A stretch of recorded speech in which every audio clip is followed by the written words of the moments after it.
Ready? Right. All right. Good morning. I would like to call the regular open meeting of the United Laguna Woods Mutual Board of Directors, a California nonprofit mutual benefit corporation. Today's date is February 11, 2025. Time is 9:30 a.m. Here at Boardroom, and also we have a virtual meeting available in Laguna Village Community Center, 24351 El Toro Road, Laguna Woods, California.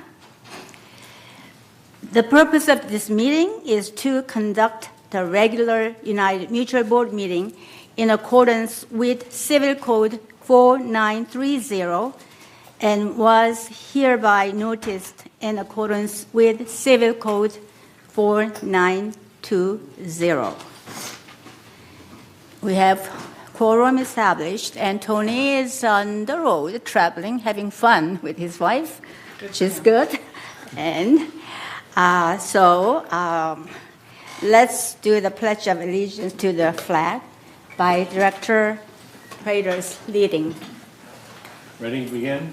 I pledge allegiance to the flag of the United States of America and to the republic for which it stands, one nation, under God, indivisible, with liberty and justice for all. Thank you. Okay, I'd like to acknowledge the media. Is there any media available here, present? No, but we are on TV6 and also being recorded by Granicus. Approval of our agenda. Is there any motion to approve the agenda as presented? Okay, moved. And second? Yes? Maggie? Oh, we are seconded by Charlie. It's okay. We are 2 seconds. Thank you. And any objections? No objections. So approved. Approval of meeting minutes, December 10, January 14, and January 23rd. Is there any objection to approve the minutes of meetings as presented? Any correction, amendment? Nothing? Without having any voice spoken, so approved. All right, report of chair.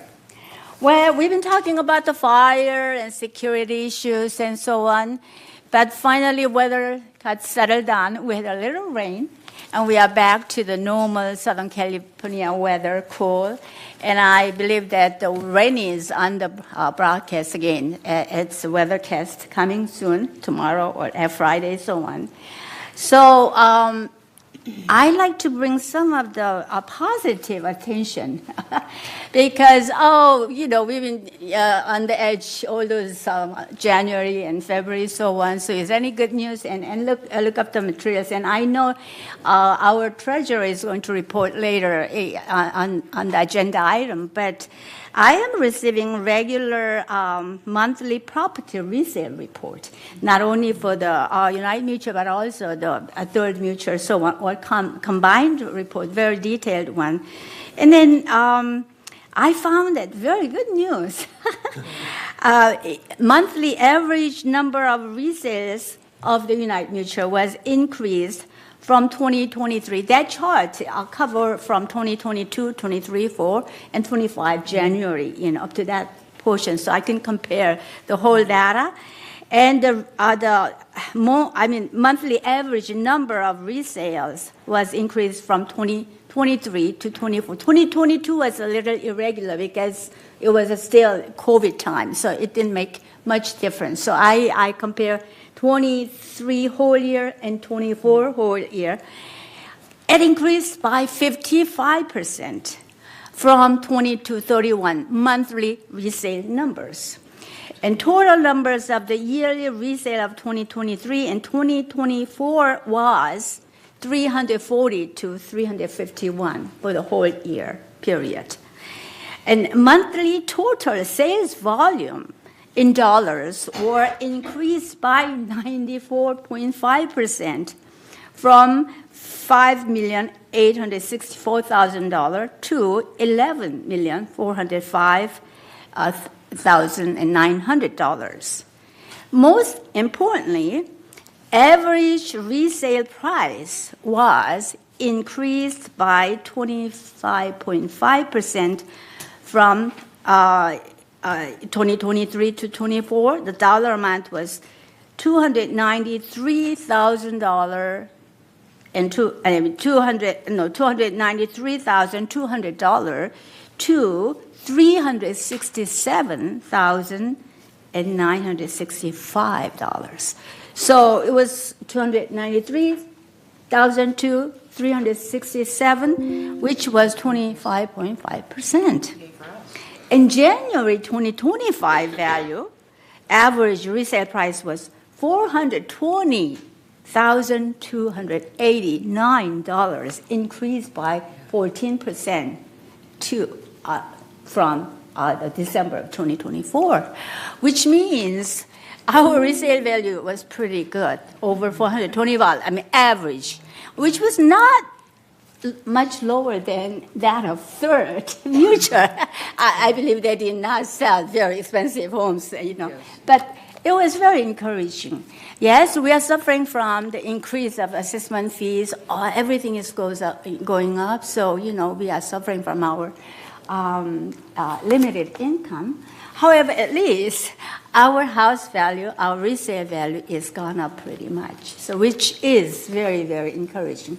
That is the reason why our board has been working so hard with the VMS management team and all staff members to maintain our property clean and beautiful as much as we can, with the safety issue concern also.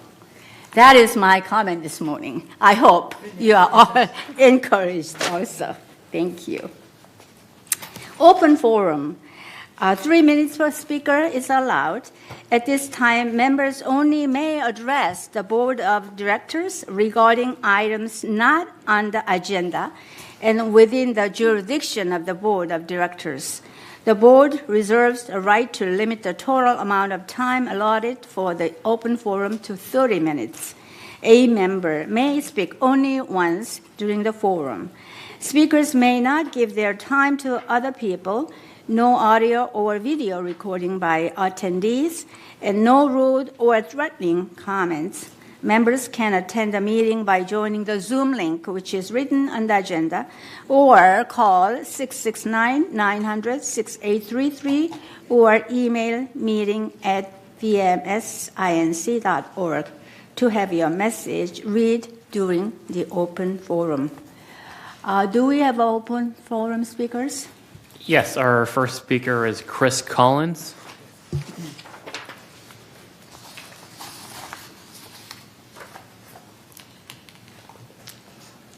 Welcome. Good morning. Chris Collins, 3306Q, and I'm here with an update on the work of the Foundation of Laguna Woods Village, which we do on behalf of residents who are experiencing temporary financial emergency. So, who are we? Do you know us? Do you know the Foundation of Laguna Woods Village, what it does? And do you confuse it with GRF, which is the Golden Rain Foundation? Sometimes I feel the Foundation of Laguna Woods Village may be the best kept secret in the village. Many residents are unaware of how the foundation can help them if they're experiencing financial problems. Many don't know that there is help right here in the village. In brief, the foundation has been the village's very own charity for the past 27 years, which is providing a safety net to help residents who are experiencing temporary financial issues. This financial help is obtained by contacting social services at 949-597-4267, which assesses the need for help and then contacts the foundation to provide that financial help. Residents' identity are kept confidential, and the foundation does not know who it's helping. The financial help provided by the foundation may take many forms. The simplest form of help is that the foundation will pay a bill for a resident to address their need. It can be a higher Edison bill, a caregiver bill, or a hearing aid repair. Financial help might also come in the form of grocery or gas cards to get a resident out of a tight spot. For those who are at risk of falling, Financial help may be the foundation's renting of an emergency response device. For residents with limited financial resources, help might be also provided to purchase a hearing aid for them. Scholarships are also available for daycare services, and for residents without transportation, the foundation provides free transport once a month to the local food pantry. Earthquake disaster kits can be obtained with a care ambulance contract, which could be arranged. How do you find out if you qualify for financial assistance or can benefit from the foundation's special programs? A resident only has to go to the social services, which is located in the rear of the community center on the first floor. Trained staff can be reached at 949-597-4267, who will explain how to qualify for such temporary emergency assistance. If financial assistance is provided, the foundation pays the bill directly for the resident. So help us get the word out. If you'd like a foundation representative to come and speak to your group, or if you have a way that we can reach people with this information, please contact the foundation at 949-268-2246 or the foundation at comline.com. Thank you. Thank you, Chris. Thank you very much. Any more? Next speaker is Maxine McIntosh.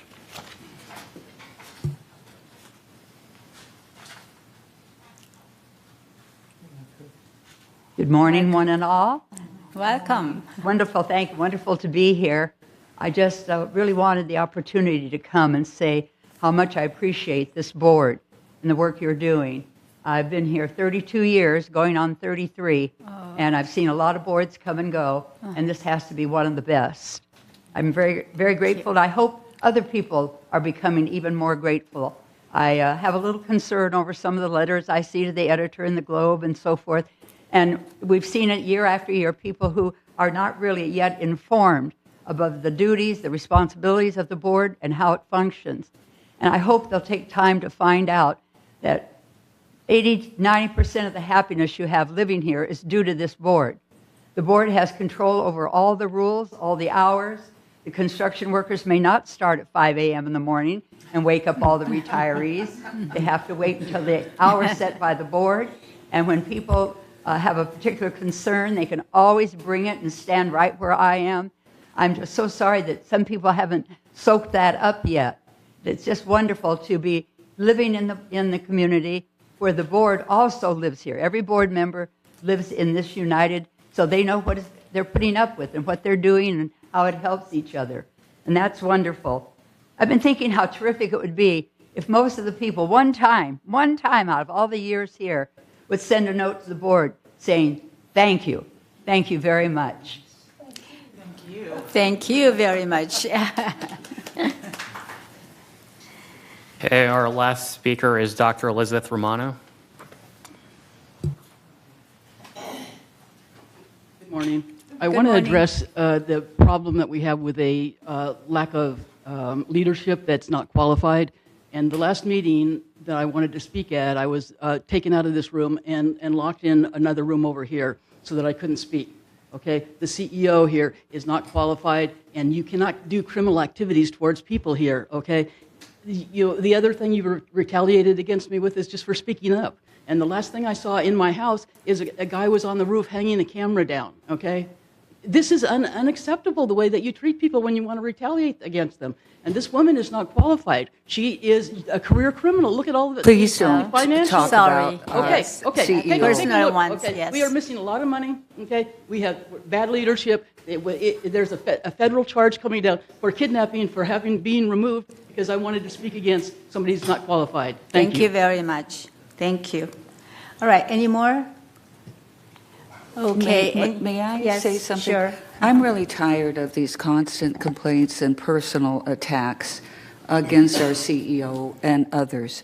I have researched her background and her qualifications, and she is highly skilled.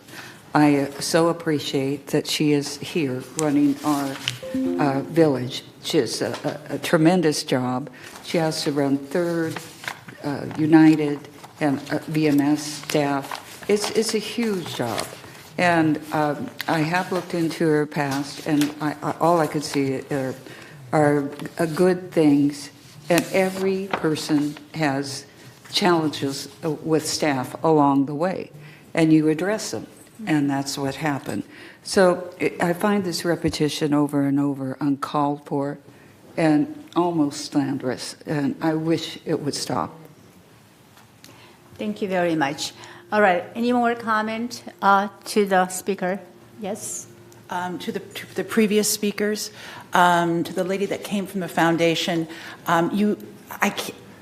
everything you said, you're doing wonderful work for the community, and I applaud everything you do. You do it, like I said, anonymously, and you are behind the scene, and you're behind the scene angel. And in any way we can support you, please let us know. To the other lady, Maxine, who thanked us for all of our work, I appreciate that. We all appreciate that. But I'm going to speak for the board to say we don't do this in a vacuum. We need people like you and others to come and voice your concerns politely, right, and timely. And let us do what you want us to do and need us to do. It may not always be what you envision happening, but trust me, none of your concerns go unanswered or unlistened to. We do the best we can with the resources that we have, but it's a two-way street, and we need all of you. To Maxine's challenge, all of you coming to town halls, all of you coming to the boards, and not just thanking us. Come with your complaints. That's fine. Thank you. Thank you. Yes, Nancy? With all due respect to our membership and to my colleagues, personnel matters are not public information. If you have a consideration about any individual, you address it to the appropriate hierarchy. Yes. If it's a mutual, to the president. If it's to something regarding VMS, to VMS. This is not a forum for targeting, slander, personal opinions, and unsubstantiated comments, period. Thank you very much. Very helpful comments. Any more comments? Yes. I have a question for Chris Collins, if she's able to answer it. I have had a number of people coming up to me and talking about their electric bills, and they are saying that their old windows seep, and they say they can feel wind coming through it. Where do you direct people for assistance? Or They need to call or come in here to social services, because social services that's resident in our building and it's resident here in our community, they vet everything. Because of HIPAA laws and so on, we don't know who we, pay Right. bills for and do things. But the social worker. Yeah, can you come to the microphone? Speak, please. This is important information for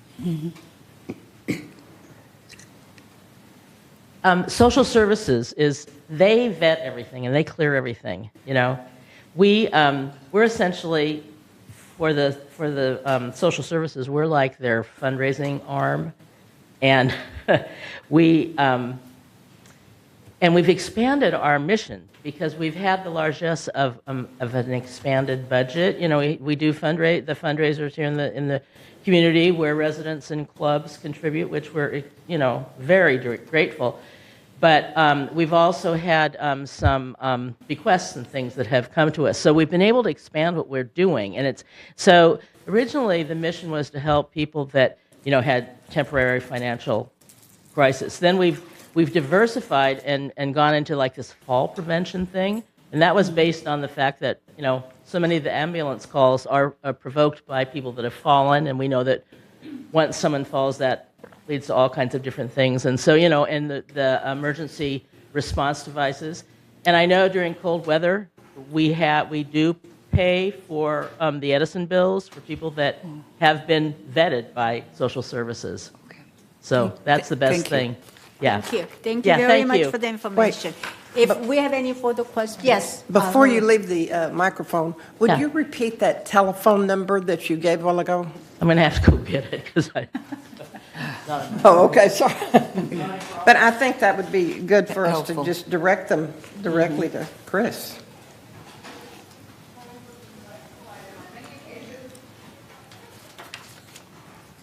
Yeah, so social services is Excuse me, 949-597-4267. And I'm sorry, 4267? 4267. Okay. Yeah.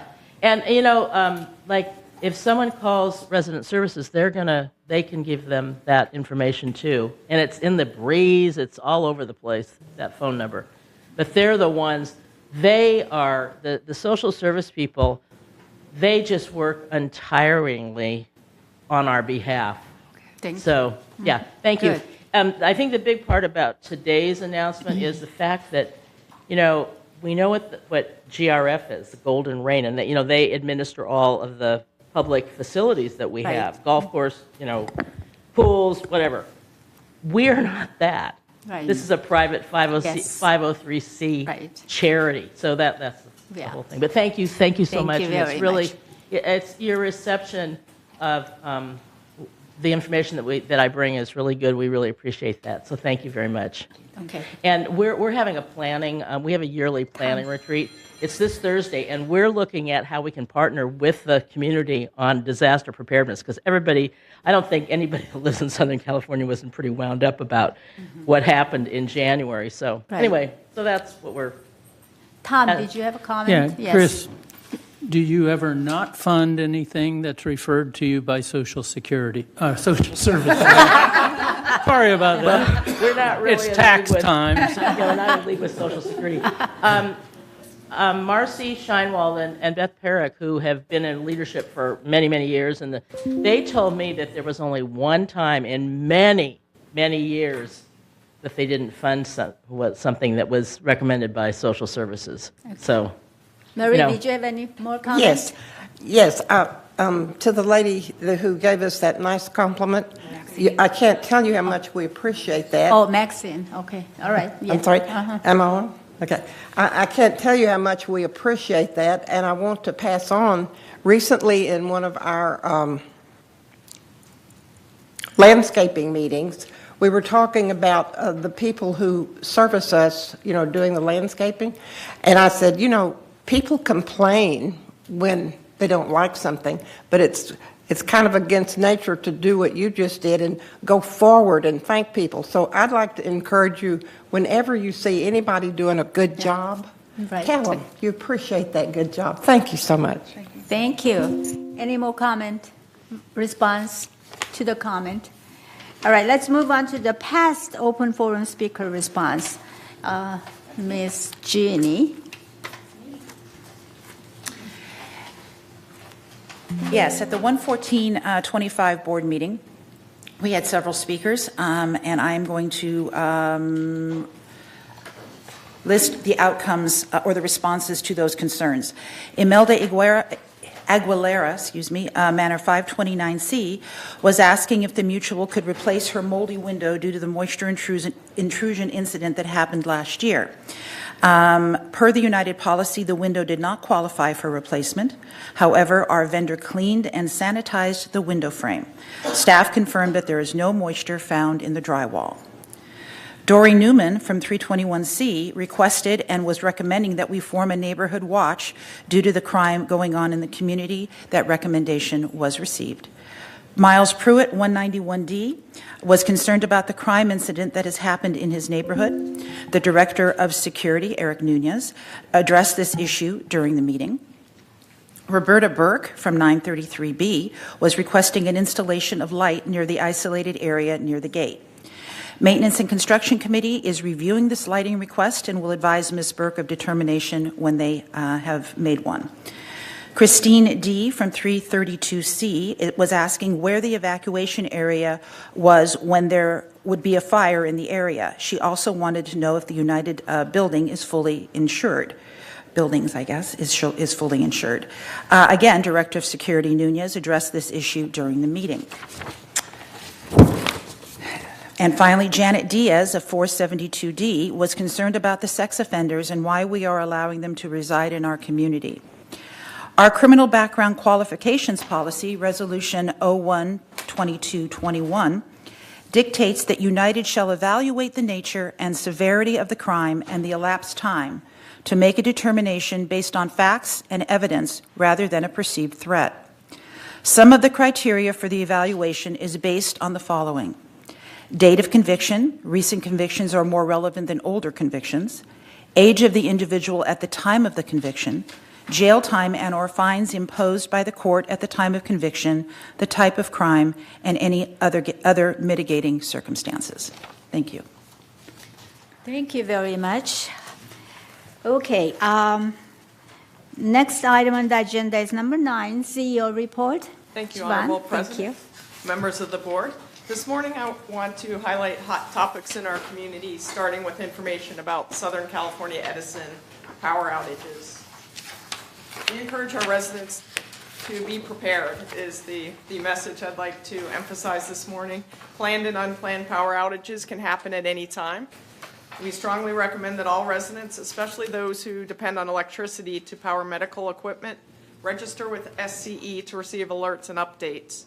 Per the utility's mandate, residents should address all questions and concerns regarding SCE work directly to SCE. Residents should sign up for SCE alerts. This can be done at sce.com/outage-center/outage-alerts to receive email alerts.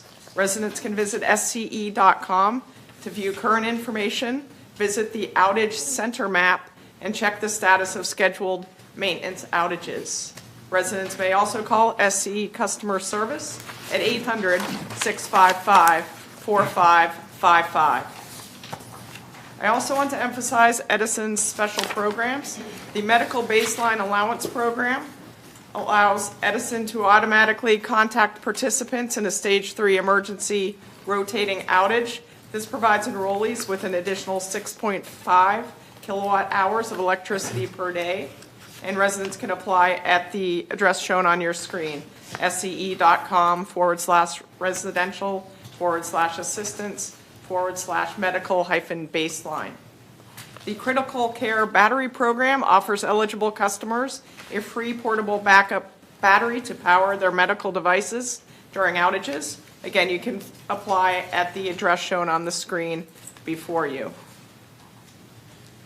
I also want to touch on questions we are receiving about wildfires. I know yesterday the boards received a great presentation from OCFA. In terms of mass evacuations, the Orange County Sheriff's Department oversees evacuations during disasters, with security services assisting as directed by OCSD. Evaluation sites are chosen by the Sheriff's Department. Decisions depend on the situation and can change quickly.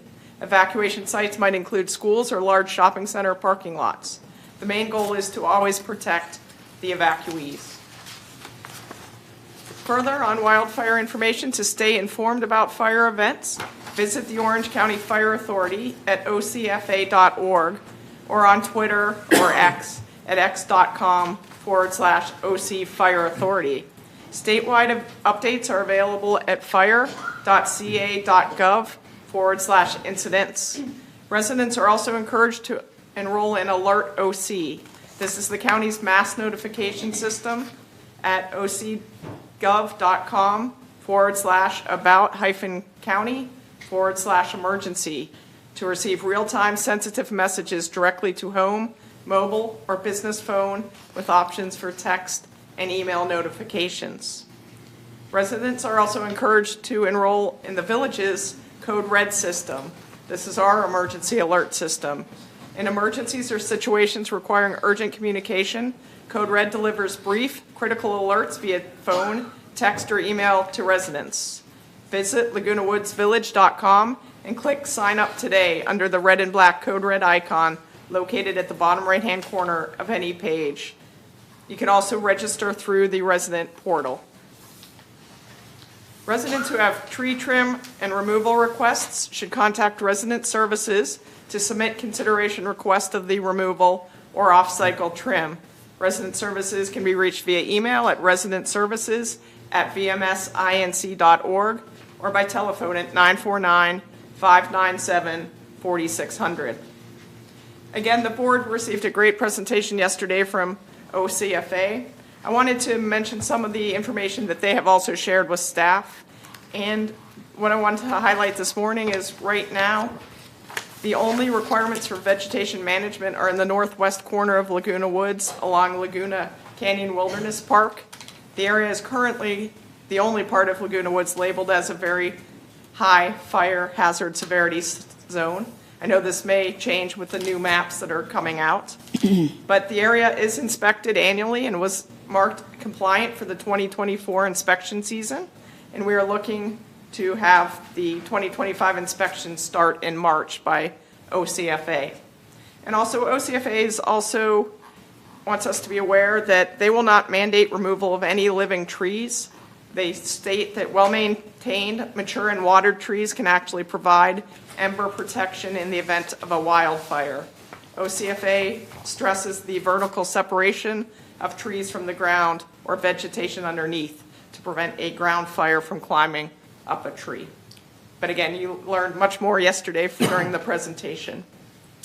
Switching topics, I want to announce that the 2025 Laguna Woods Art Association exhibit is here. Voting is underway for the favorite art piece. Residents are invited to the community center to see the exhibit. There are more than 140 works of art on the first and third floors of the community center, and each piece is accompanied by a placard listing the artist's name and contact information, the artwork title, medium, and dimensions, and the price if it is available for sale. Starting Friday, March 3rd, residents may vote for their single favorite artwork. An official ballot is available in the lobby. Simply drop the completed ballot into the lobby ballot box, and the winner will be announced in What's Up in the Village on Friday, March 7th. The exhibition is open during community center hours, which is 8 a.m. to 5 p.m. Monday through Friday. And lastly, I want to announce that AI translation is now available in resident services. VMS offers an enhanced communication option via an upgraded AI-powered translation tablet. This new technology offers speech-to-speech translation, greatly improving the experience for our non-English speakers. This also provides faster, more seamless interactions and marks a positive step towards fostering an environment where all residents enjoy a sense of belonging. And with that, that concludes my presentation this morning. Thank you very much. Any question? Yes, Nancy? I see some beautiful pieces of artwork here in the boardroom, and the boardroom is typically locked. So are these pieces here not in the competition? They are in the competition, and anyone interested, if the door is locked, can get access from the concierge desk. Okay. They're prepared for that. Thank you. Thank you. Yes, Ginny? I have a question. Yes. I know I've been approached. I know we have questions on the board here. This is going back to the wildfire and our evacuation plans. Many of us here are mobile. We have vehicles. We could follow whatever evacuation plans were set in place through and alerted through Code Red or the OC Sheriff's Department. What happens to our residents who are not mobile? They don't have access to cars. What do we do for them? We are going to be publicizing a bunch more information because this is a hot topic. The foundation is actually partnering with us to help get the word out to those segments of the population that they have greater contact with than perhaps our traditional means of communication reach. So we're excited about that. The best advice right now is to get to know your neighbors and let neighbors count on neighbors. And that's the best approach. But again, we will be formalizing communication so residents do know what to do. Thank you. Pose. Any more questions? Yes. Yeah, I have a question on the translation, the AI translation. How does that get into, what do you have to do to get that translation going? You come into the resident services lobby and they have a tablet that does speech-to-speech translation. So you speak into the tablet in your native tongue and it's translated into English for our staff to assist. So is that limited to the services when you go into the hall? Right there? now, that is correct. Okay, thank you. Okay, any more questions among the board members? Okay, there is a question. Marie. I mean, you're hiding. Jeannie is in the middle. I didn't see. Okay. Yes, I had been thinking about in relation to saving water, and now in relation to having water on hand when the electricity goes out. And when you start in the morning with your hot water, all of us have to wait a good while for the hot water to come. I had started saving that cold water instead of running it to wait till the hot water comes. Save that cold water in some manner and use it for your plants or till you get a little backlog, not the least of which, if you didn't want to use it for drinking, when the lights go out, you could use it for flushing the toilet. So that's just a little helpful hint from a Marie. Coming from a hurricane background, we did that. Thank you very much for your tip. All right. Any question or We comment? don't do member comments during CEO right. reports. Sorry. I don't have to do that one. I just want to make a point of information when you're getting together over plans for evacuation in case of a fire. Sorry.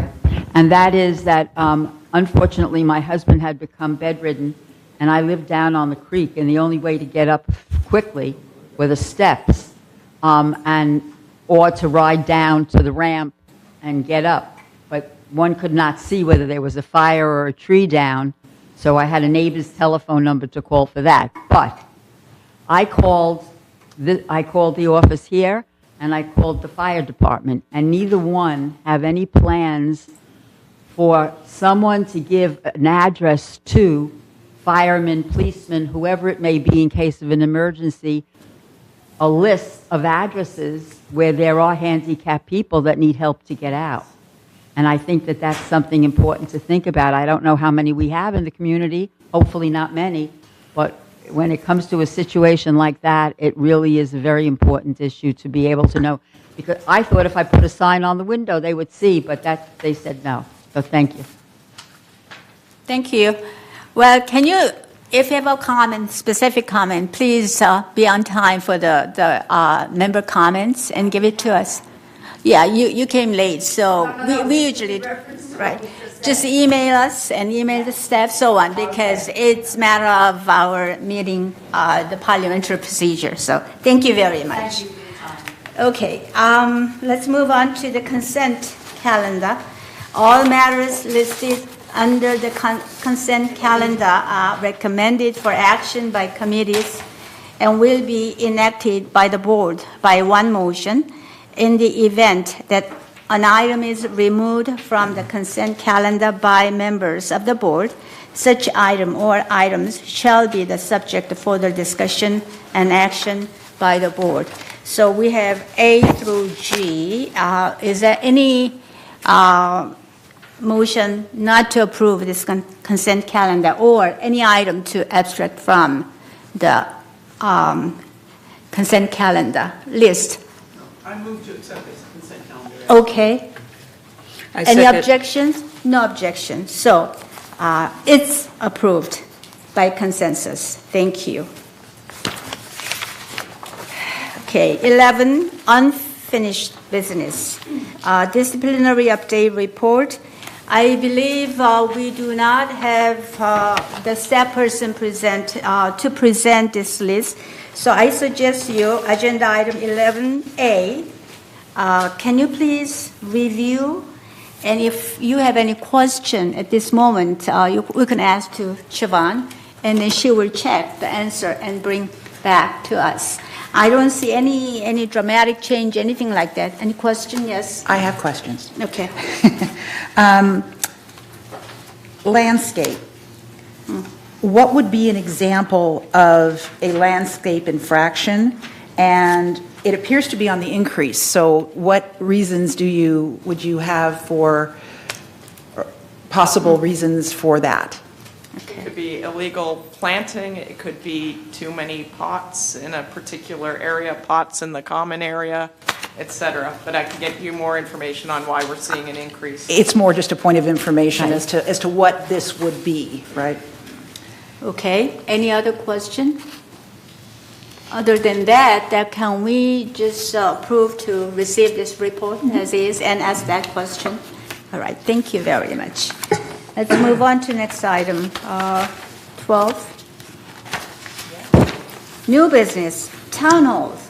Can Director Costello give us information? We have an please? upcoming town hall this Friday, February 14th. The topic of discussion will be safety and security.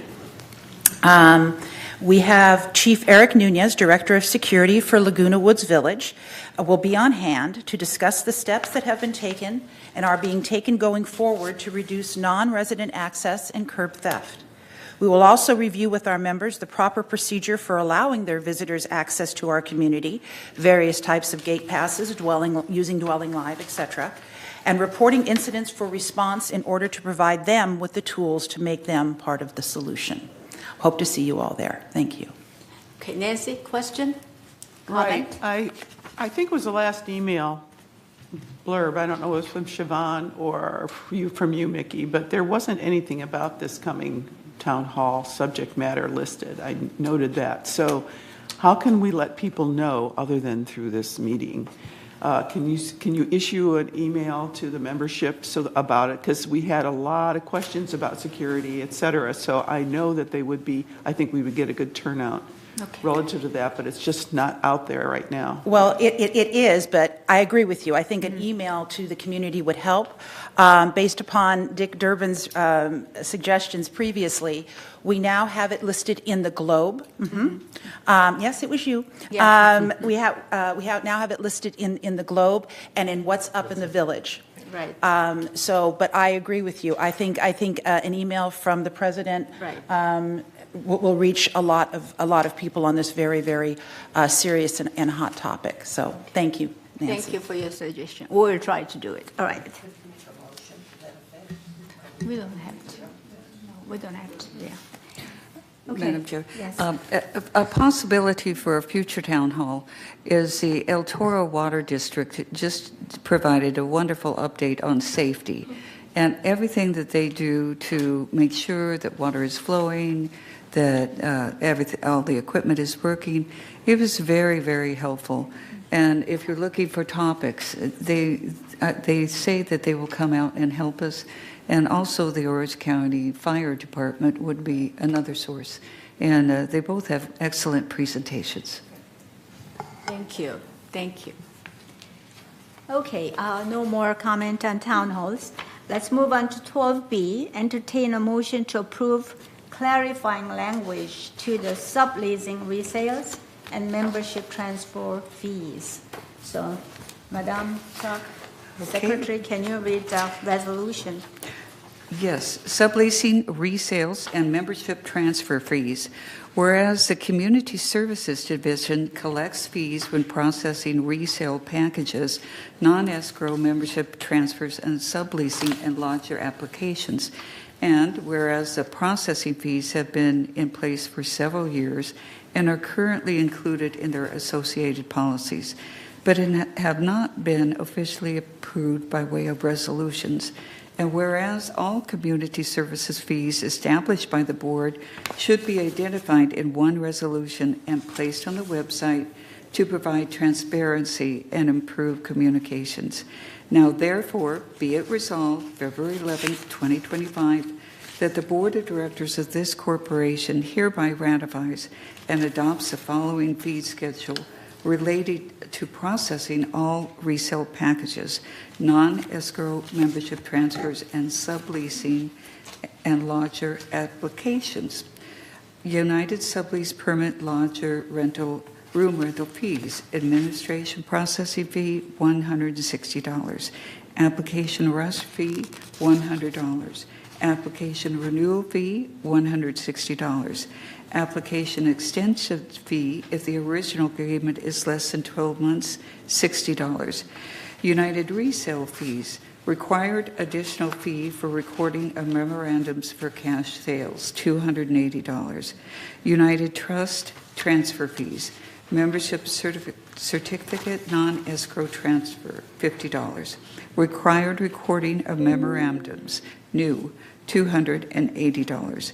Resolve further that similar to recording executed memorandums of occupancy agreements and memorandums of termination of occupancy agreements for cash sales, the new recording fee of $280 to record said memorandums for all non-escrow membership transfers creates a public record that puts third parties on notice about the occupancy rights on the property. The fee includes the actual recording cost and administrative staff costs. And resolve further that Resolution 01-24-61, adopted June 11, 2024, is hereby superseded and canceled. And resolve further that the fee schedule shall be placed on the website, and resolve further that the officers and agents of this corporation are hereby authorized on behalf of the corporation to carry out this resolution. I so move this resolution. Is there any second? Nancy? A second. Okay. Any discussion? I just want to clarify, this comes from governing documents. Yes. So we are moving to have this included in terms of compliance with governing documents, so there's nothing that's really exciting. Right. Yeah. Yes. This is So, an endorsement from the committee. thank you very much. Any question, discussion? No further discussion. Any objection to adopt this recommendation? No, yes. Okay, no objection, so approved. Thank you very much. Move on to C, 12C, entertain a motion to rescind random review of the sublease permits and membership trust transfer document. So again, the resolution is there, so Madam Secretary, can you read the resolution, please? Whereas United Laguna Woods Mutual has engaged Village Management Services, Inc., VMS, as a managing agent to assist with administrative duties necessary for day-to-day business operations, and whereas the Board of Directors authorized certain employees of VMS to sign specific documents on the board's behalf, which include sublease permit applications and membership trust transfers. And whereas on July 14, 2020, by way of Resolution 01-20-52, the board established a procedure that required 2 board members to review select sublease permit applications and membership trust transfers on a monthly basis for completeness and conformance with established rules and regulation. And whereas, since this procedure was established in 2020, 100% of all applications and transfers presented for review have been approved without objection. And in order to relieve board members from additional administrative burdens, Resolution 01-2052 shall be rescinded. Now, therefore, be it resolved on February 11th, 2025, the Board of Directors of this corporation hereby rescinds Resolution 01-20-52, adopted July 14, 2020, and resolve further that staff will escalate certain applications for board review per standard practice, and resolve further that the officers and agents of this corporation are hereby authorized on behalf of the corporation to carry out the purpose of this resolution. I move this resolution. Any second? No. Mary? No second? No. Okay. Second. Second. Yeah, it's an endorsement from the Governing Okay. Documents Committee All right. again. Okay, there is a second. Right. Any discussion, question? Yes, Marie? In the, next to the last resolve, there is either a word in or a word out that should be, because it's 2 different meanings. Right. It's either the staff will, and so we omit the 2, or we insert try. You see what I'm saying? So is it going to be will do it or try to do it? What is it? I'll let the governing docs people answer that. It would read either resolve further that staff will escalate certain applications for board review per standard practices, or the staff. It's a Scribner's to delete the word to. Okay. Okay. I'm sorry. Make that clear. Is it they will or they will try? They will. They will. Thank you. Will. Okay, any question to the staff? Do you have any more Excuse me. discussion? Okay, Nancy. I want to make sure the corporate secretary got that. Got it. Right. Delete the word "to." Thank you. You make Okay. that edit. Yeah, thanks. So there's just error correction, right? Right. All right, thank you. Any motion to object to this recommendation? No. So approved. Thank you. Okay, let's move on to D item, 12D. Entertain a motion to approve a supplemental appropriation for atrium wall reconstruction at 251C. All right. Yes, resolution. Yes. The supplemental appropriation for reconstruction of the atrium wall between buildings Manors 251-C and 251-D. Whereas in 2002, the prior owners of Manor 251-D received mutual consent to enclose the atrium between 251-C and 251-D. And whereas the surface of the wall facing Manor 251-C was altered without mutual consent and built with wood paneling. And whereas in August 2022, the current owner of 251-C reported the wood paneling needed repair. And whereas both current owners of 251-C and 251-D have refused to accept responsibility for the needed repairs to the atrium wall on 251-C, and whereas on November 14, 2024, the United Laguna Woods Mutual Members Hearing Committees heard an appeal for the member on matter 251C and determined that the member is not responsible for the atrium wall repairs. And whereas a supplemental appropriation in the amount of $10,000 is needed to provide funding to pay for the anticipated cost of rebuilding the atrium wall to current standards of mutual expense.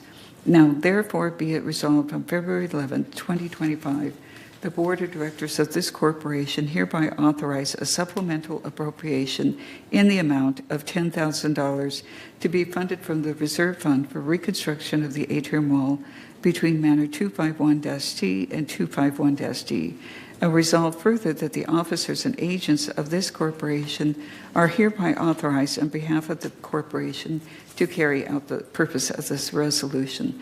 I so move this resolution. Any second? Okay. Nancy? Second. All right. Jeannie Any- seconded, right? Yeah. Okay. Jeannie seconded. Any discussion, question? Just a Yes. clarification, this did go to member hearings on appeal. We reviewed it at length. It's an appropriate ruling by member hearing, and fortunately, Finance did it. You know, we're never happy when we use reserves, but that's in fact what transpired. Yes, we also have discussed during the closed session, so. Yeah. Okay. No objection to approve this motion, right? No. So approved. Thank you. Yes? Who was responsible? When we approve it this way, it's actually something that comes on United Mutual. It's a structural issue. Right, and we don't take questions from the floor. I'm Right. so sorry. Yeah. Yes. Keep taking everything away from us. This Okay. was Let's move on.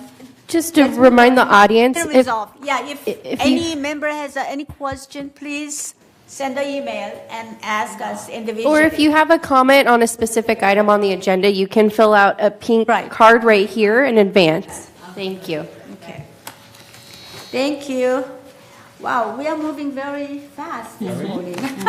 So do we want to take a break before we come to the committee report, or just move on? Okay, just move on. Oh, you want to take a break? Break. Let's take a break. Let's take a break. Anyone take a break? Yes. Okay, Yes. all right. Okay, let's take a 10 minute break. So come back at 10:35. We are not. We have one We don't announce results of member hearing.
Exactly. January exclusive. We'll just jump over cannabis, we'll go right to Which I explain. Okay, let's come back to the session, please. We have more than 10 minutes break. Yeah. All right. Okay, we are on the agenda item 13, a United Committee report. So first item is report of Finance Committee and financial report. Director Prater, please. Thank you, Madam President. First of all, I would like to make a little note to everybody. The presentation today will be for the December 31st period ending. The audit being done by KPMG is in process at this time. So as soon as that audit is complete, we will have a audited version of the same report for year end. Okay. Your screen is showing the reporting period through December 31st. Total revenue for United was $56.1 million compared to expenses of $59.4 million, resulting in an expense of a negative 3.3. Okay, next slide. We're trying to keep a close eye on the operating portion of the financial results for sure. The operating fund without the depreciation shows a deficit of $1.5 million through the reporting period. This table shows how much of our revenue went into operations, with $25.2 million coming in from assessments, $2 million coming from non-assessment revenue. This is compared to operating expenditures of $28.7 million. Next one.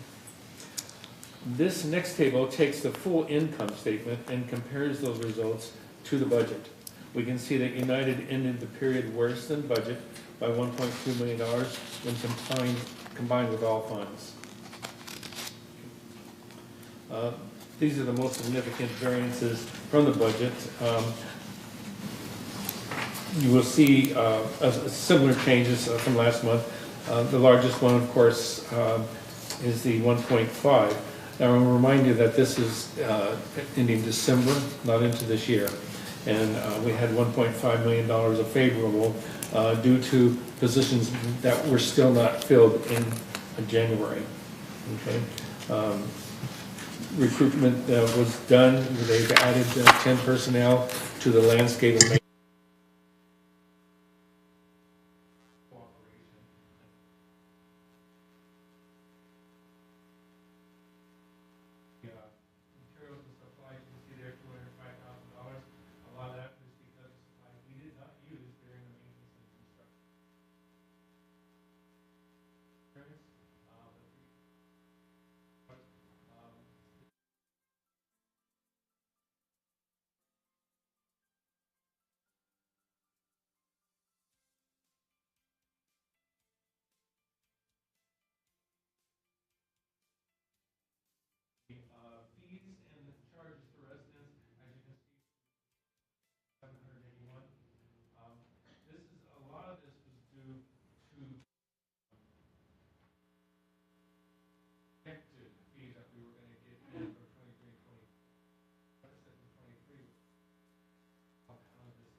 services, as you can see, and this is, again, due to the shortage of employees on the landscape and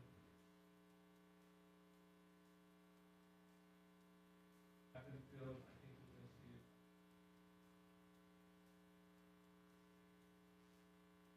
Road bed maintenance and that.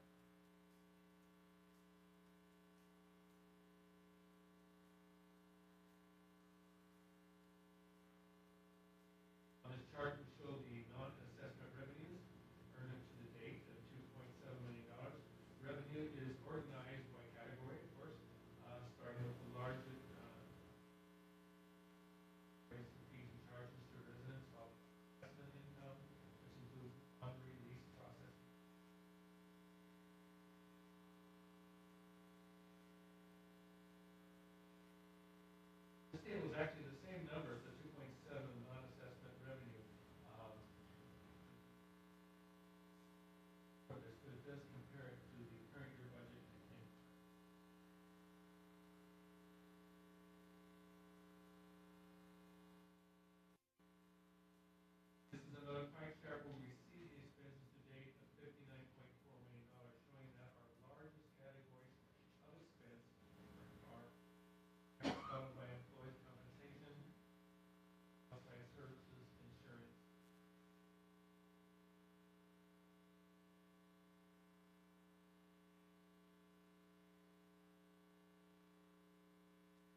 Let me, sorry, stop for a second. Apparently we're having sound issues. Let me try to fix this so fast. Sorry about that. We're having some sound issues right now on Granicus. Let me try to fix this. Okay. I think it is now. It is. I knew it wasn't on. His mic was. Oh, my. Operator error. Okay. Operator. Okay, start over. The microphone's okay? Do you want to start over again? It's up to you. Do I need to start over real quick? I would think that would be the best. Yeah. Okay, no problem. We can go through it pretty quick. Okay, Okay? all right. Let's We go. have to- enough I'm- time anyway. I'm sorry. That's why we had extra time today Right, for my exactly. That benefit. was the purpose. Yeah, it was done on time. Okay, here we go. We'll do this. Do the reporting period of December 31st. Before I go on, though, I did state that this is a non-audited finance report for the end of the year. For January, December 31st, the audit is being done by KPMG at this time. As soon as those results, the audit is complete, we'll give a final year report again. Okay, so now we can go on. Through the reporting period of December 31st, total revenues for United was $56.1 million, compared to expenditures of $59.4, resulting in net expense of $3.3 million and a deficit. The finance, we try to keep an eye on the operating portion of our financial results. The operating fund without any depreciation shows a deficit of $1.5 million through the reporting period. This table shows you how much of our revenue went into operations, with 25.2 coming in from assessments, $2 million coming in from non-assessments revenue. This is compared to operating expenses of 28.7 without depreciation. This next table takes the full income statement and compares the results to budget. We can see the United ended in a period worse than the budget by $1.2 million when combining all funds. The most significant variances of the budget were attributed to the following: employee compensation. As you can see, we're in the green here, $1.21 million. That's because of the openings that we had in landscape and construction. This is being turned around in this year, and it's going to be better because we will have our own crew. They hired 10 more people. Materials and supplies, a positive, favorable variance on maintenance and construction, landscapes due to less materials and supplies used throughout the year, such as appliance, carpentry, irrigation, and pest control. Insurance is another one, is a favorable. This is because of the joint policy we did back in June 1st in 2024. Fees and charges to residents show a unfavorable variance due to a lot of damage restoration that went on in 2023 that carried over to 2024 budget. And we did underestimate the per incident cost. So that's another reason that we're on this thing. Okay, outside services, we just, as you can see here, very unfavorable. That's because we did a lot of outside landscaping and tree trimming and stuff that we're doing. And again, this will be reflected really good this year because of the new positions. 10 of them have already been supplied, or filled, I should say, on that one. Okay. This chart will show the non-assessment revenues earned to date of 2.7. Revenue is organized by the category, starting with our largest revenue generating category. Fees and charges to residents, followed by investment income, the laundry revenue, lease processing fees, and the other ones such as golf carts and electric vehicle fees are included in this. This table shows the same $2.7 million of a non-assessment revenue as presented with the previous chart. It does show a year-to-date compared to last year, so it's just a comparison chart that some people wanted to see. On this one, you see the Expenses to date of $59.4 million, showing that our largest categories of expenses are for property tax, followed by employees' compensation and related outside services, insurance, materials and supplies, and others. This is the same table that shows the same amount of the 59.4, again showing it to the current year's and prior year's year-to-date budget. Our fund balances are shown here. The contingency fund balance on December 31st of 2024 was $599,000.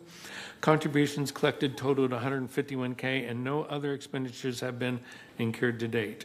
In 2024, the board approved the transfer of $742,000 from the contingency fund to the operating fund for the 2023 operating fund. So it started early in last year, and the reserve balance on December 31st was $13.5 million.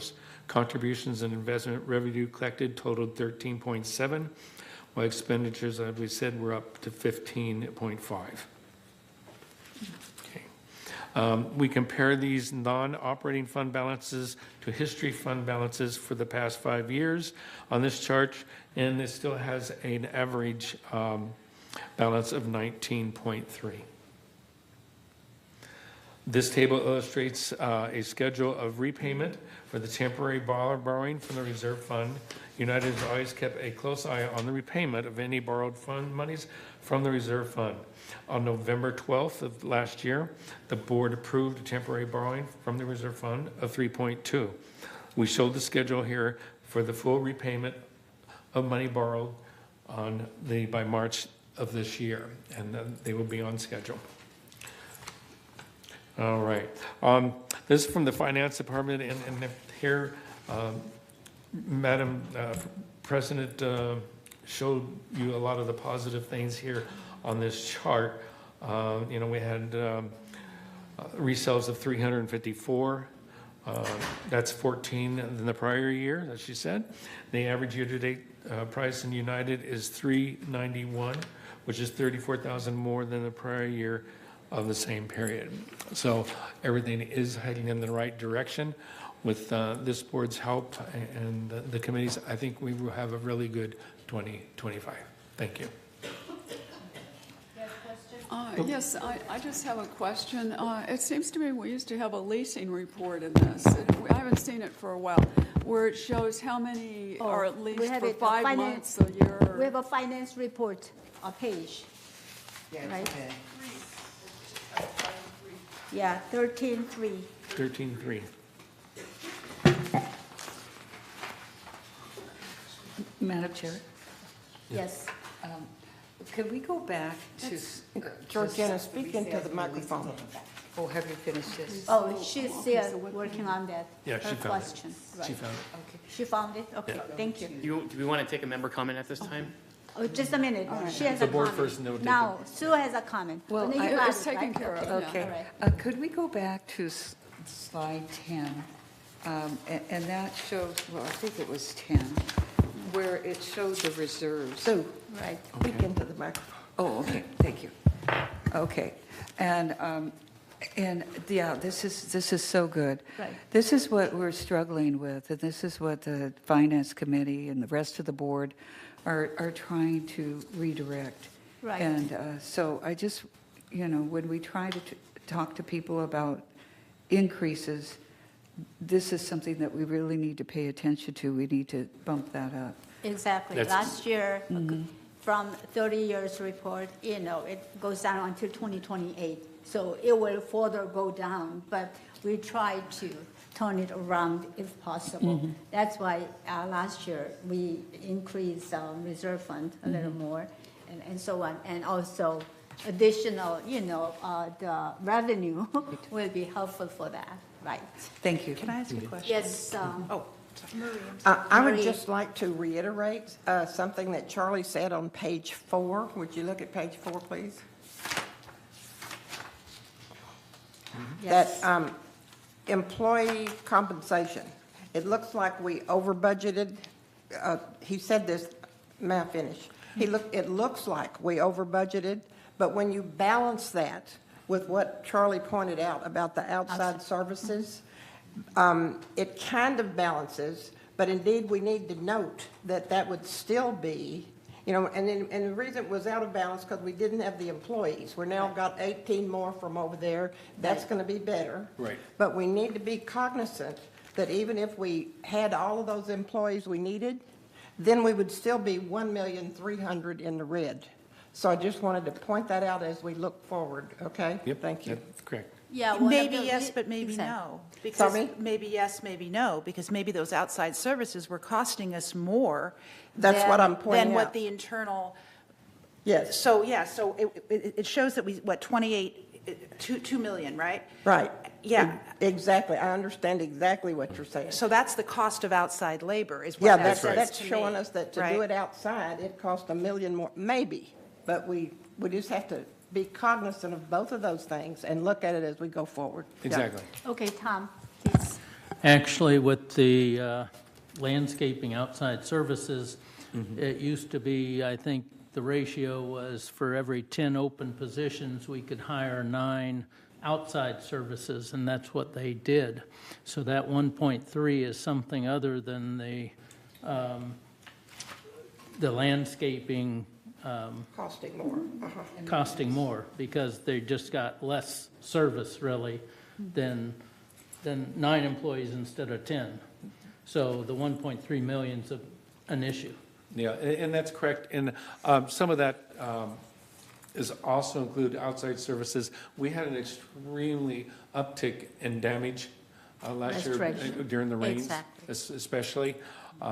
Hopefully, I know they've been really diligent about getting a lot better surface sealing and roof sealing and stuff like that. So we hope with the start of the rain season coming in pretty strong this week that we'll be ahead of the figure there. But that was one of the major things. That's great. Yes, thank you. Anybody else? Any comment, question from Mr. the? Rader. Hi, Dick Rader, 270D. I think Georgiana raised a very important point that the information about the percent leasing used to be included, and it is no longer. And I think that's something, and I think Chair mentioned that's within your packet as a resident. It's not available to me. Okay. So I'm wondering if you just include that slide. It's been done before Sure. this press report. Okay, It's in the we're gonna packet finance. for residents. It's in the packet, yeah. Yeah, it was Yes, in the Nancy. finance part, and It And it's is available. We don't show it, but it is available. In here, if I Yeah, look it up. yeah, it's there, right? But I still think it might be interesting. Okay. Okay. Put we'll on the make that- slide. All Thank right, you. we will do that. It is, Thank you. it is a relevant piece of information for us to have routinely, Okay. analytically. I forget what the, just senior Maximum. moment, what the, what 20, the, 20. we can't remember if it's 15% No, is what our it's max. now about 14%. No. But the What is- maximum, 25%. 25%. That's not right. No, it's not 25.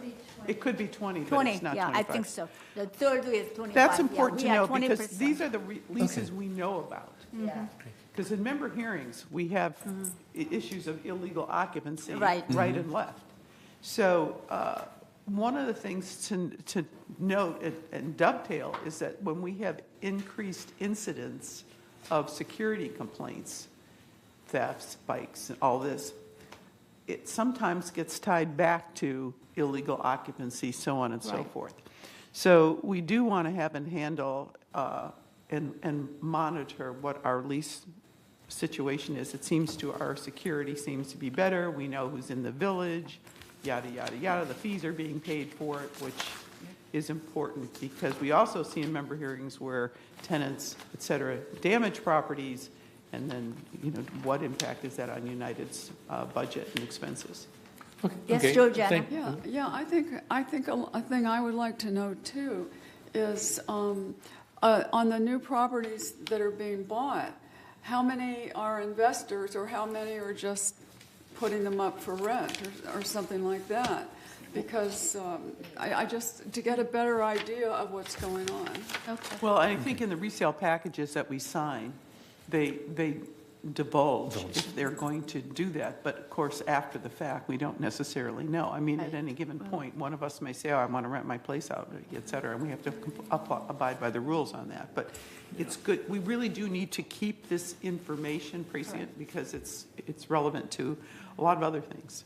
Thank you, Tom and Jeannie. Yeah, I think I would agree with Mickey that the ceiling is 25%. It used to be 20%, but then state law changed where it had to go up to 25%. So we're allowed to see 25%. It used to be that you had to live here 1 year before you could rent it, and that state law changed that. And since that time, you've seen the increase in rental units go up steadily. I think it used to be around 10 or 11%, and now it's up to the 14% right. area, and it continues to go up steadily on that. So, Thank you. Thank you for clarification. Jeannie?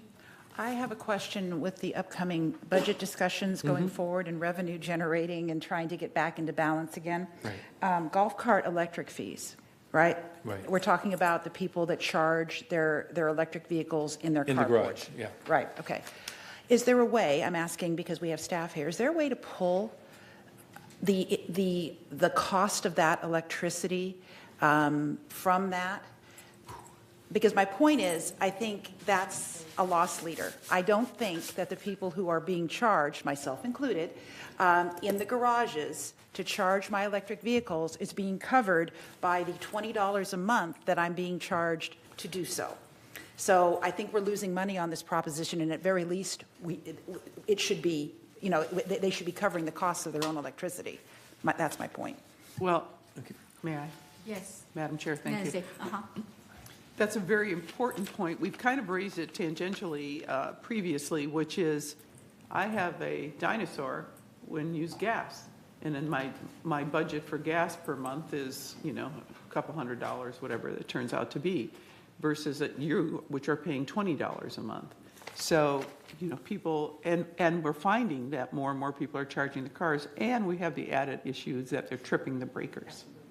Okay. So that one is an engineering mechanical issue with we're tripping the breakers and usage and so on and so forth. The other is that it's not a level playing field for our members. So we're basically begging them to go out and spend money on electric vehicles so that they can have less expense in fuel and consumption. But is it at our expense? Right.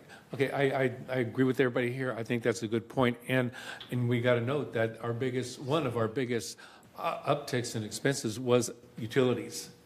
Okay? So we need to come up with a plan and possibly look at this with a microscope to see that we stay up to par with what we're being charged to our users. And I will definitely make a point of that. Thank you. Hi, Kathy Bravada, 864P. I'm on the board for the VMS, and in our open session, not closed, what Nancy is talking about, every time a breaker is thrown for these electric vehicles where they're being charged $20 a month, it actually costs $150 for us to go out and take care of it. And I don't have the figures, that was not given to us at one of our meetings a couple months ago, but sometimes it's happening so often that the cost is outrageous, but it is roughly $150. So when you have, say, just in one carport where they're blowing the breakers 3 times, you're looking at $450, if my math is correct. Mm-hmm. So it is an issue. And like you, I do spend $200 a month to fill up my gas car, and I do, as a resident here, not a board member, resent the fact that people who have electric vehicles only pay $20 a month, and people who have golf carts, I believe it's $14 to $17 a month. And that is something I think that a lot of people would like to see change. At least don't make it a shared cost. Yeah. Right. That's what we're saying. Yeah, thank you. Thank you. Yes. Maggie. Everyone, thank you very much, everyone. Thank you. Okay, Maggie. Of course, the difference between charging a golf cart and an electric vehicle is Right. like a peanut to Right. an almond tree. Absolutely. I mean, Right, okay. Well, okay, in closing, I'd like to say that our next committee meeting, Finance Committee, will be this February 25th in this room. Please come and Yes, help. Nancy?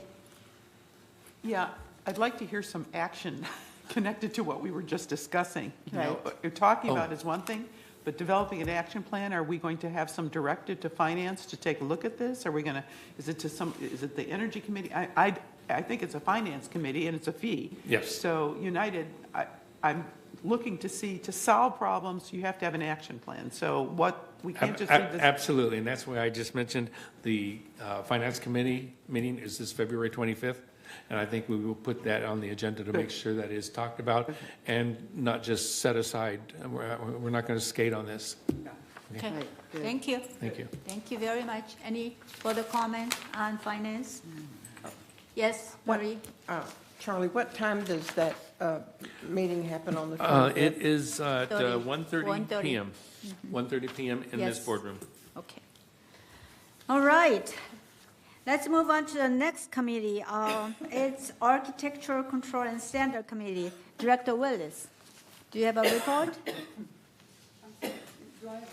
Yeah, Architecture and Standard Committee report. Not in front of me. If you want to come back to me, I don't have the date in my head, so. Oh, okay, then let's, it's on B. 13B. 13B. Just help her. It's February 20th at 9:30 a.m. in the boardroom. Right, right, okay. Anything that you report from the previous committee meeting? No. No, we're waiting. Turn it on.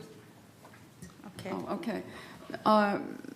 Nothing right now. There's still some things I'm waiting to hear on because related to the pallet and some other things like that. But the next meeting is February 20th at 9:30 a.m.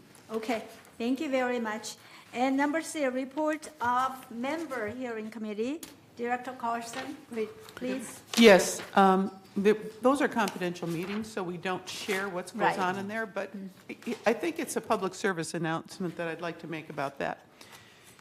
You know, rather than come to the boardroom all the time to complain about little things or your neighbors or this, that, and the other thing, we do have mechanisms within the United to address those issues. One is a simple one, which is the Resident Advisory Committee, and one is meeting on February 13th. You can just look at the general calendar, and it's something that maybe you've got a cracked sidewalk or your light isn't working, so on and so forth. You can go there, and they can even direct you where to go in the proper places. If you have something that it's elevated to the point where it's a serious nuisance, you can contact compliance and request a meet and confer with member hearings. And that's our job. We sit there and we listen to a variety, a scope of things, what occurs in member hearings. I always say, well, we can't discuss what goes on there, but the gist of it is that we will hear discipline cases.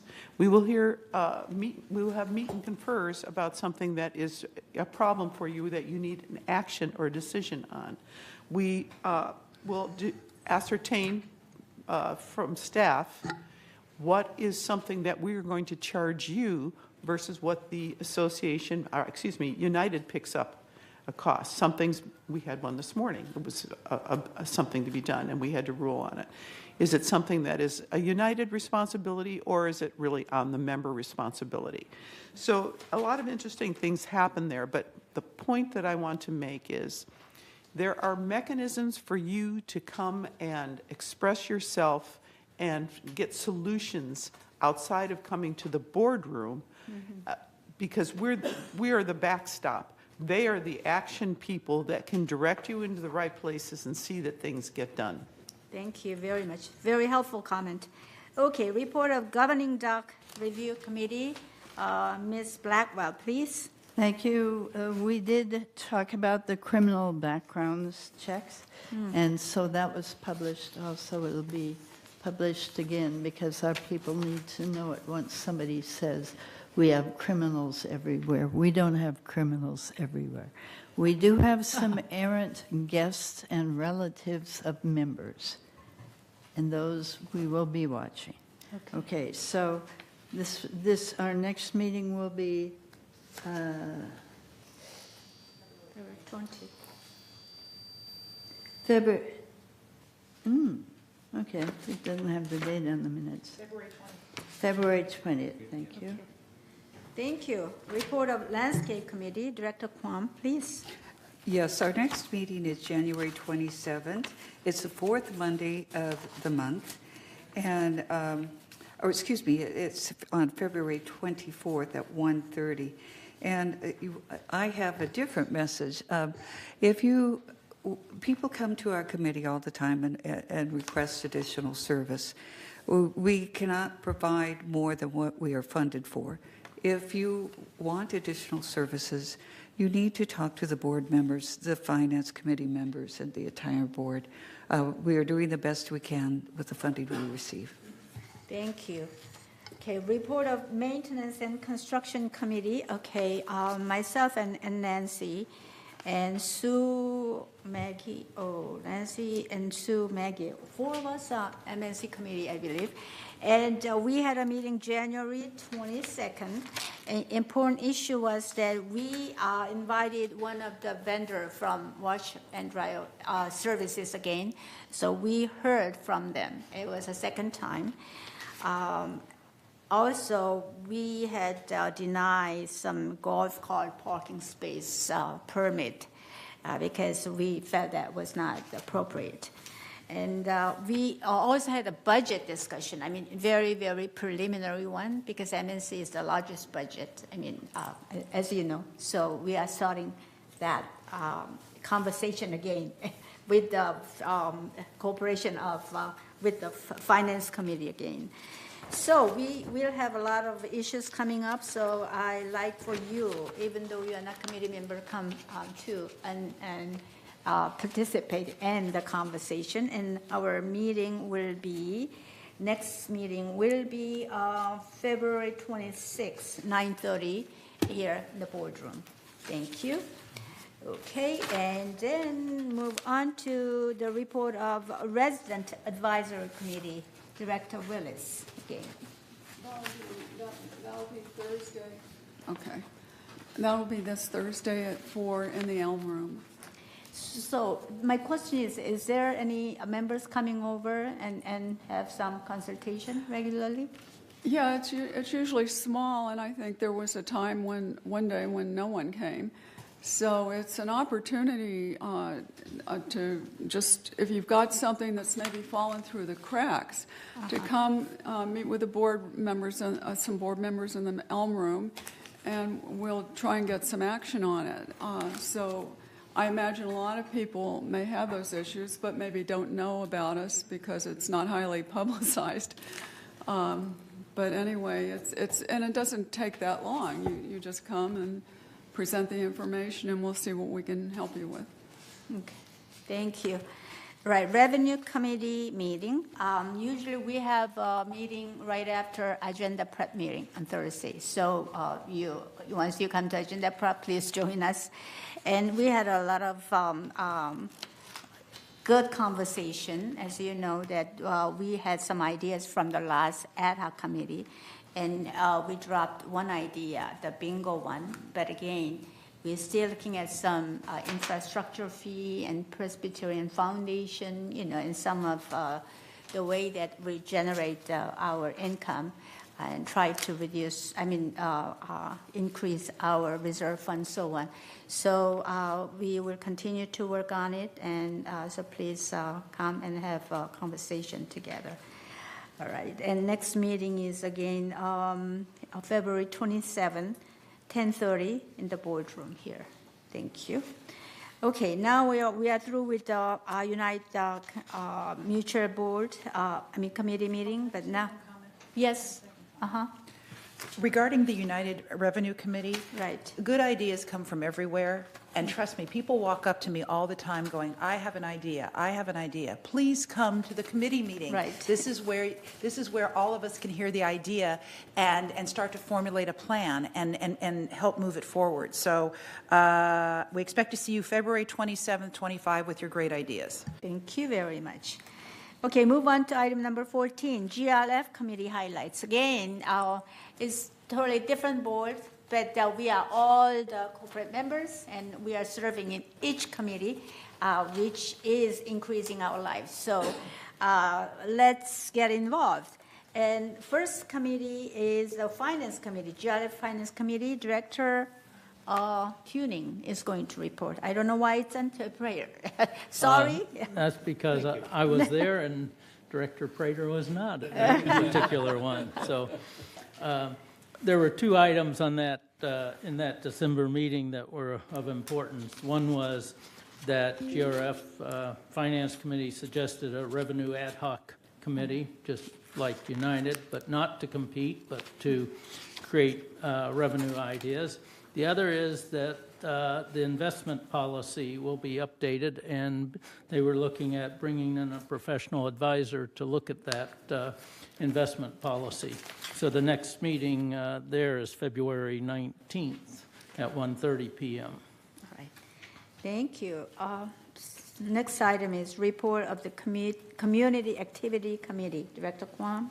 Yes, this is a very active committee, and it has a very wide berth of things that they are working on. They really focused on Clubhouse 1, and that was recently renovated. And they wanted to let people know that the archery and shuffleboard rooms have new chairs. The HVAC has been repaired in the dining room, too.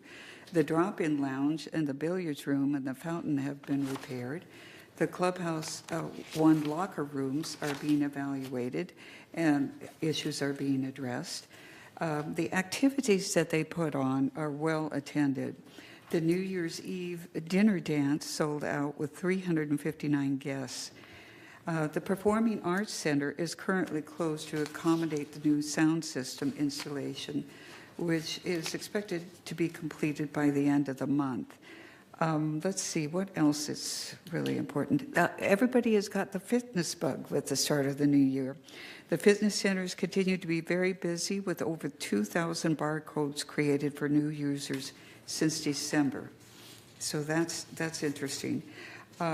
Also, for people who like to dance, and I think this is a fun one, Latin line dances on Thursday at Clubhouse 1 have started.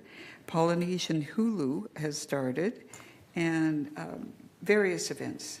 It's a fun committee to be on, and they have lots of challenges. Thank you.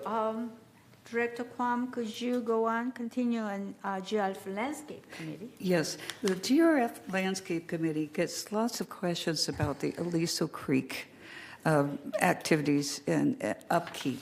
And the hands are kind of tied by the landscape department because they rely on federal and state regulations.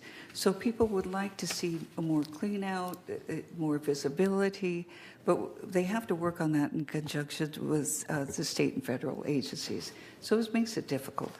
That really was the focus of the committee. Okay. Their next meeting is February 12th at 1 p.m. in the boardroom. All right, thank you. Report of the GLF Maintenance Construction Committee. I am on that committee, and we have not met in January. Last time that we met in December, so I already reported. There's no new information again. And the next meeting will be February 12th, which is tomorrow, I think, 9:30 a.m. here. And the Space Planning Ad Hoc Committee is beginning to meet, I think. Director Carson, do you have any announcement? Right. At the December meeting, we moved to continue the Space Planning Ad Hoc Committee. Mm-hmm. And there's, I think, only 3 players that are moving forward on that was Director Bach, who's now over at GRF, and myself and Director Ganocchio, who had also worked on the space plan. So it's been 9 months. Okay. But it was obvious that this needs to continue, and some relevant things are being done terms of trying to assess and review charters and things like that, which will facilitate doing some space planning. But it is going to be, it is resurrecting itself, and it will be important, but there's a lot of analysis that goes into proper space planning before we actually do drawings or recommendations. And it is a function of, it's under GRF M&C. Right. So it's kind of like what we did with revenue, was an ad hoc committee, and in December, we moved to continue and make it a standing ad hoc committee. Okay, thank you. And report of Media and Communication Committee, Director Blackwell. Yes, thank you. We met. And we are always discussing additional ways to contact members. We are not getting the coverage we need. We're trying everything. Every time we suggest one or two more, and we are suggesting now to really pump up the advertising for the town halls. But we have so many publications that come out. Now that we have the website, it might improve, but people aren't looking for some communication from us. They're looking for what they can do tomorrow afternoon. And so it's where their stress is. They want to be active in doing things, and checking on what United is doing is not one of their priorities. I don't know how we can increase that, other than it always happens if hot letters go out in the Globe, but I don't want any hot letters in the Globe. So, but there's got to be some way. I don't know, an airplane flyover. I don't know. Town hall this Friday. Right, but we continue to try to do it in more and better ways, and we are still, they're too busy here living their life and having fun. But so our big recommendation was the town halls again, and that's where we are. We'll meet again April 21st. Thank you. Any comment, question? Yeah, I just want to comment what Maggie just said. The idea of trying to communicate with our residents. I think that is my memory correct? That maybe you can help me, Catherine. There was a survey done as to where people get their information. If I recall correctly, the top three, I remember two of them, I believe, word of mouth and the Globe. Am I correct?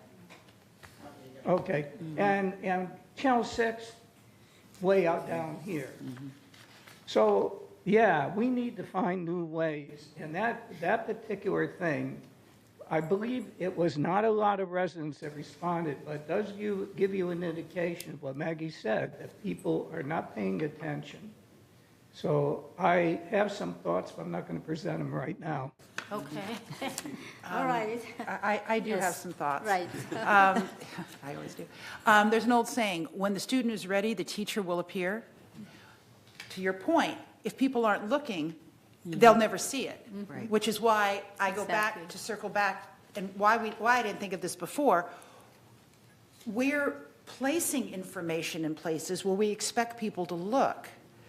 But Director Carlson's idea of pushing the information via an email into them, it changes the dynamic, right? They're not reaching out for the information, we're pushing it to them. So we're going to try it. I am definitely going to put a letter together for the president to send out this week. Hopefully we'll catch a few people, and hopefully we'll start to see. We saw a lot of people last month. A lot of people. We had to put more chairs in the room. So I like what's happening here, but I think this just may, turbocharge this. Yes, Blackwell. Yes, the president's message has been very successful. It's only about 6 or 8 months old. It is the most successful of all the things we've tried, I believe. And so I think we need to do that. The Friday afternoon message is the other one that is very. What's up in the village? Yeah. What's up in the village? That has a higher reading point than anything else.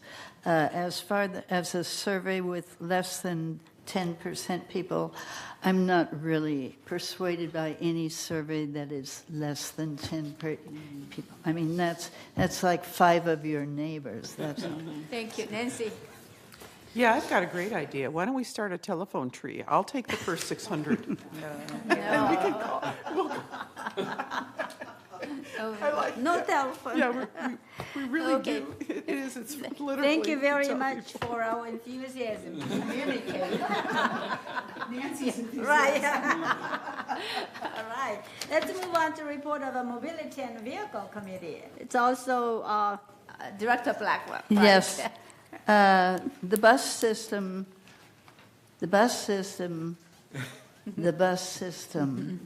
it may be cut down to minimus zero. I mean, the bus system is top of the hatchet line. They really do not see any way of making money or any way of keeping it even. So they're trying to find other ways than using the buses. This is crucial for the people who use the buses. They really need them. They need them, but they are not sufficient enough to persuade the committee, at least at this point, that the buses should even continue. I mean, they are expensive, but people bought in knowing that they would be able to rely on them when the time came. But that's hardly carrying weight anymore. So anybody within hearing distance, if you use the bus, come talk to us at the next meeting. That will be May 7th. right, May 7th. Okay. It is crucially important. They are really considering the funding of the buses. The finance is here, the usage is here. So either everybody use the bus next Wednesday. One day a month, maybe we should encourage ridership on the bus, and that might pump up the stats enough for us to do it. So I encourage you, you can get to the golf course on the bus. Actually, it's not a long trip from Clubhouse 1 to Gate 12. So you can take your bag, or if your bag is stored there, even so. Try to use the bus once. Save the buses. Thank you. Okay, what I would say in response to that, because it bothers me when I see empty buses or with 1 or 2 people riding them. And I think we saw where the cost of a round trip within Laguna Woods is $42. So I think if we had a system where we've got Uber or something like that, where you get so many rides, like for within 5 miles, and if it's over that, you can cover the difference or something. For everybody, maybe you get one a week or however often, because if we weren't running the buses, we could all be riding Uber. Thank you. Nancy? Right. I served on this committee for quite some time. One of the things that's happening, God bless Maggie for saying what she did, but when the pandemic hit, the state and the feds stepped in and offered more money for various transportation modus operandi. And so to some degree, we've been cannibalized by having other things available to our residents. So do come to the meeting and tell us, are you using OC Metro? Are you using those other things? That helps us in the assessment, in terms, assessment meaning analysis, of what is the right system for us to have internally. So that is our bus empty because you're using these other mechanisms? That way we know where to spend the money. So that's really what it boils down to. We want all these transportation systems. People are obviously getting from point A to point B. What is this? What is it that you're using? Because you're right, we do have empty buses, and it is very expensive to run them. On point B. Thank you. All right, Dick, do you have a comment? If you open up Uber to everybody, then it won't be, I think, everybody, just the people who actually need it. So you'll have a much greater use of Uber, in my opinion. The other question is, how costly is it for Uber And you also have to, they say it's $5 a ride. It's not. It's $10 because you have to go and you have to come back. And then, what about a tip? And then, well, I could keep on going, but you know what? There's one thing you have to remember. People come in here and they don't really understand what they signed on to. You signed a contract, actually, in a way, and that contract said it's shared cost, and there are people against shared costs now. There are people, well, I know one in particular, they came to here because of a partner that was disabled, and they required it. People want to go to church. They don't only want to go to, get food, essential. I think that you have to look for ways to try to reduce costs, but please don't eliminate something that people require on. If you have something better than the bus service, go for it. But you must have transportation. And if you look at any HOA, I end with this, any HOA, they all have transportation. It's vital. Thank you. And Thank you. here for the GLF grace committee of will God, go I. If continue to ever discuss. I can't, there are people, they're not just disabled. They can't drive their cars anymore. It's a very important service. Okay, Marie? There are reasons other than financial that we need to have some bus service. But when you compare apples to apples financially, the current ridership and the current cost of the bus, we have figured out it is $40 per ride. And therefore, when you go and come back, that's $80 per trip. And that's what we're paying instead of, I have proposed various places for us to work on figuring out a hybrid where we can save money for those, actually GRF or pay for that $10, or actually it's $5 going, $5 coming within where the buses go. It would just be $5. So some of us are working on looking for a hybrid to figure out a way to save money on not sending out so many buses with 3 people on them. Yes. And provide door-to-door if we make a deal with the city for us to pay, instead of paying $40 a ride, pay $5 a ride. So we're working on that, okay? But we recognize there are some cases that need to have those buses, so we cannot get rid of all of them. But that is not on a financial decision, that's on a heartfelt condition. Well, Thank yes, you. we Sure, have Jenna. different types of transportation, and we do have the journey thing for people who are ill and need certain types of transportation. Okay. But I just think that if we had so many Point of coupons or order. whatever available to each household. Okay, Maggie, and then we will stop this discussion because you go to GLF committee and discuss with it. Okay? I was going this to is a say, report time. This was a committee report. This is Yes. not a forum for Exactly. discussion. That's what Thank I'm you. saying. Thank you very much. All right. Let's move on to the Security and Community Access Committee. Carson, Director Carson, please.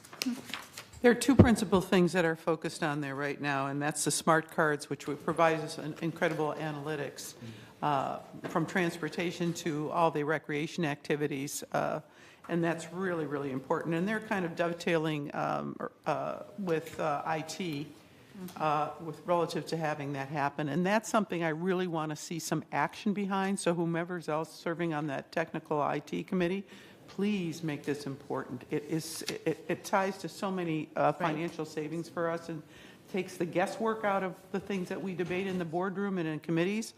And the second thing is the security and the fencing has kind of been a hot topic of late. So those are the 2 key things. And the next meeting on that is February 26th at 1:30 in the boardroom. Thank you. Laguna Woods Village Traffic Hearing, Director Kale, do you have any report?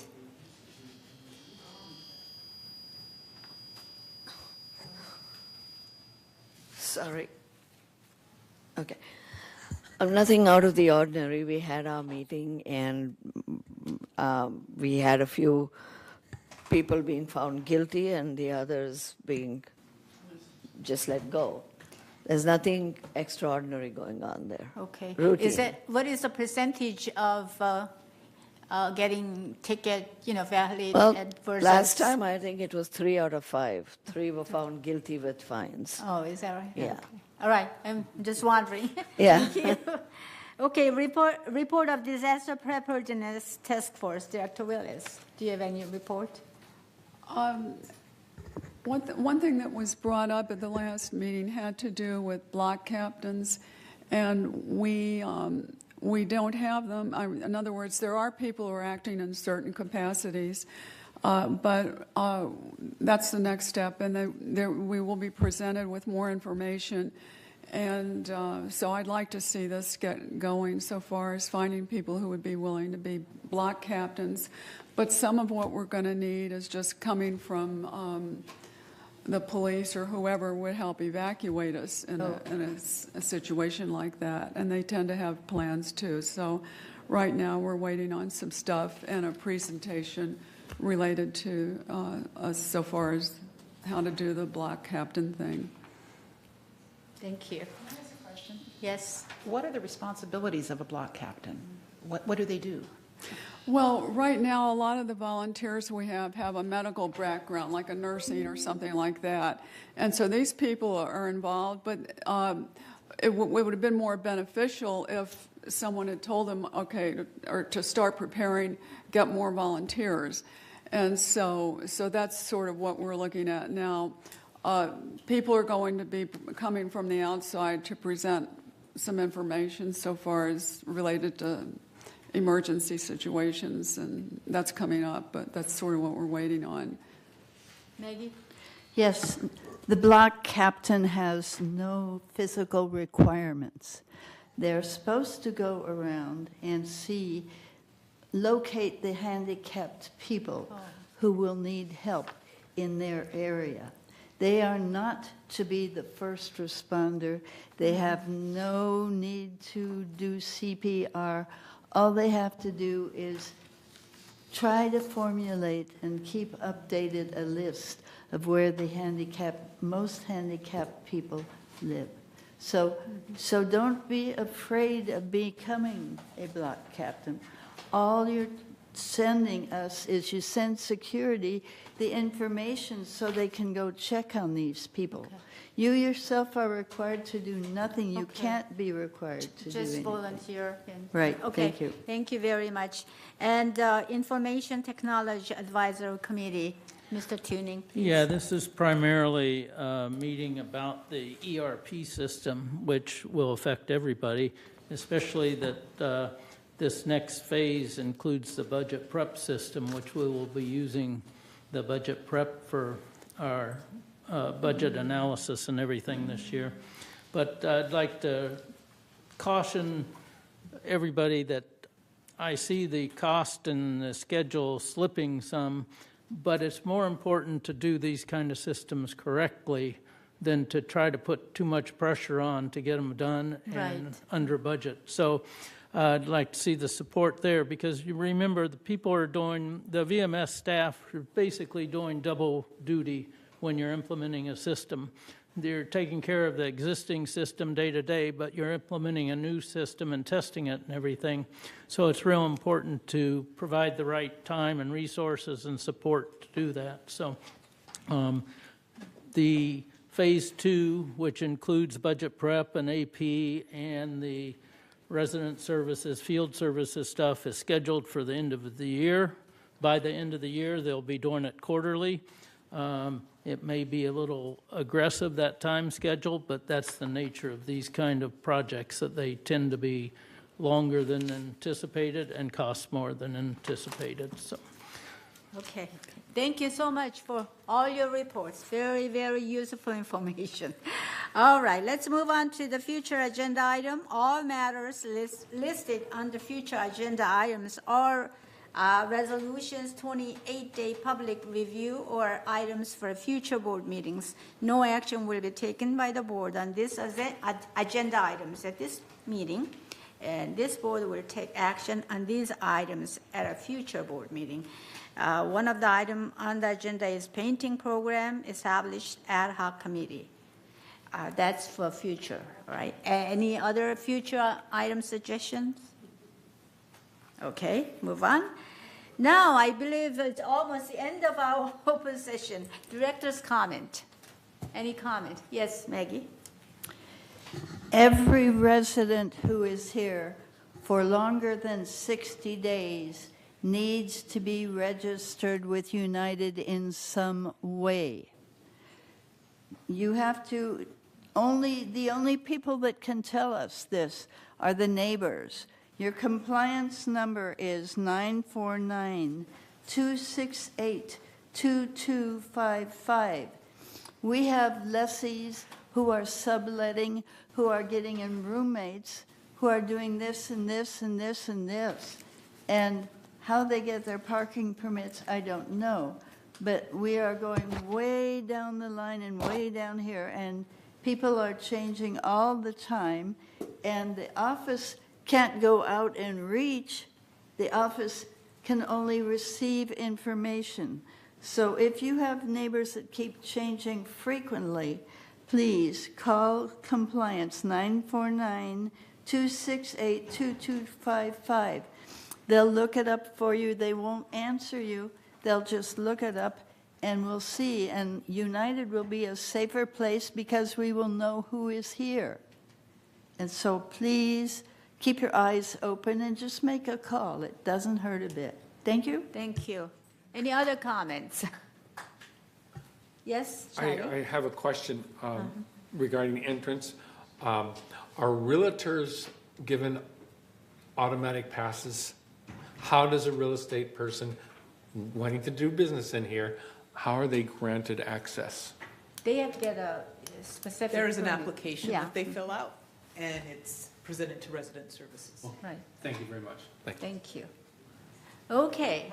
Yes, Mary? They fill out an application through resident services, and they review it. Not every time. I believe they have a certain terms. Right. Yeah, it's 6 usually a months, year. something It's like a year? that. Yeah. Okay. All right. Any more comments? No more comments. Then we will go into the recess. And time right now is 11:40. Yep. So until 12:30? No, we actually have the case at 12:45. So if we 12:45, okay. can, So maybe like 12:10. 12? 12:10. We can start at 12:10. 12:10. Yeah. Okay, we will have a recess until 12:10, all right? Yes, the closed session. Thank you. Yes. 12:10, we will resume with the closed session. Upstairs. Yes. No, recess.